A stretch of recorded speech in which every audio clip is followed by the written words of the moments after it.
Bah oui, jamais 203. Ça y est, on est enfin maintenant dans le vieux Lyon, dans l'historique lyonnais. Alors bon, la brioche aux pralines, fatalement, il fallait qu'elle vienne dans le vieux Lyon. Et les bars infernales aussi. Ah bah bien sûr, les bars infernales. Donc bon, c'est vrai que c'est un quartier beaucoup plus touristique lyonnais, uniquement presque touristique. Mais les touristes découvrent la spécialité un peu lyonnaise, hein, qui est la praline. Donc Lyono-roanaise. voilà, mais bon, malgré tout, la brioche aux pralines, donc la praluline, n'échappait pas à venir dans le vieux Lyon.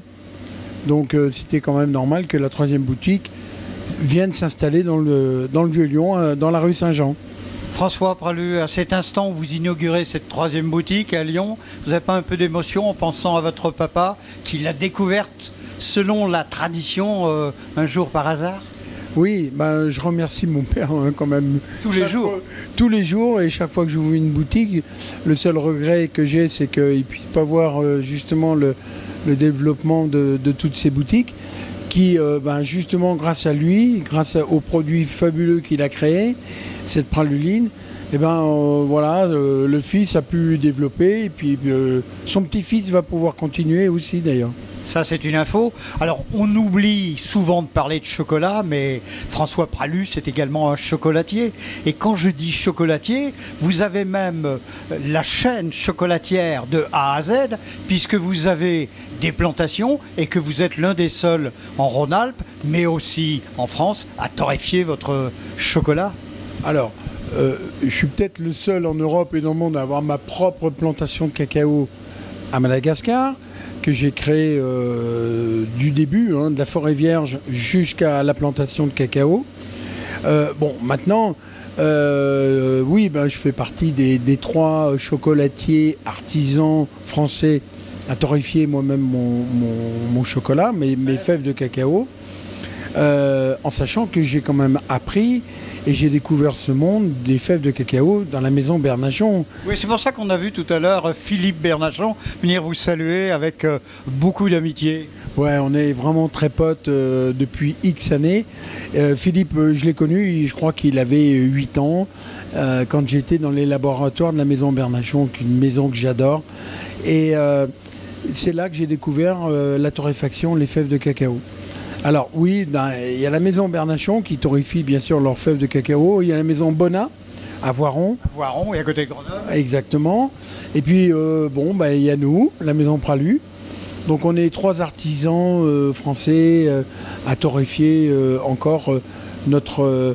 je parle au niveau artisanal, parce qu'après on tombe tout de suite. On peut descendre chez Valrhona ou à d'autres endroits. Oui, mais bon, nous on fait même pas... Vous êtes des artisans chocolatiers. Alors nous on fait 80 tonnes de chocolat, ce qui paraît important. Mais en fait c'est rien du tout, parce que le plus petit industriel qui est Valrhona fait 17 000 tonnes. Oui, donc on est dans un autre monde. Et en tout cas les artisans, on est 3, et 3 copains en plus. Donc Bonnat, Bernachon et moi. François, merci. J'oserais vous poser la question que je vous ai posée déjà lorsque vous avez inauguré la seconde boutique. Oui. Vous m'avez dit non, là on en a déjà 2, c'est pas mal. Donc je vous dis, la 4e, c'est pour où et c'est pour quand? Ouais, y a des gens qui nous sollicitent à Montplaisir, à Tassin-la-Demi-Lune. Ah, ça c'est... Oui, c'est bien. Oui, mais bon, là pour l'instant, on va ouvrir une boutique qui va s'ouvrir dans 3 semaines à Saint-Étienne. Après, on attaque Dijon, qui va attaquer tout de suite les travaux, et Clermont-Ferrand. Donc, Lyon... Il faut gérer. On va gérer. Je pense que les Lyonnais, avec 3 boutiques, déjà, c'est déjà pas mal, quoi. Eh bien, merci. Donc, on rappelle, hein, Pralu, la praluline, le chocolat. Oui. Alors, quoi d'autre comme spécialité gourmand? Alors, on a sorti une spécialité il y a à peu près 1 an et demi, qui est le cake à l'orange. Donc, c'est un cake à base de... Il y a beaucoup de poudre d'amande.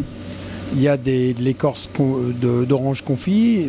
C'est un peu arrosé de Grand Marnier, mais c'est délicieux.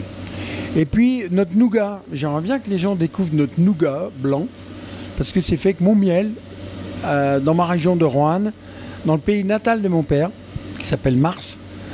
J'ai installé 30 ruches et je produis mon miel. C'est du miel de quoi? Alors, C'est du tout de fleur? C'est du tout-fleur. Il y a de l'acacia quand même pas mal dans la région. Il y a du sapin.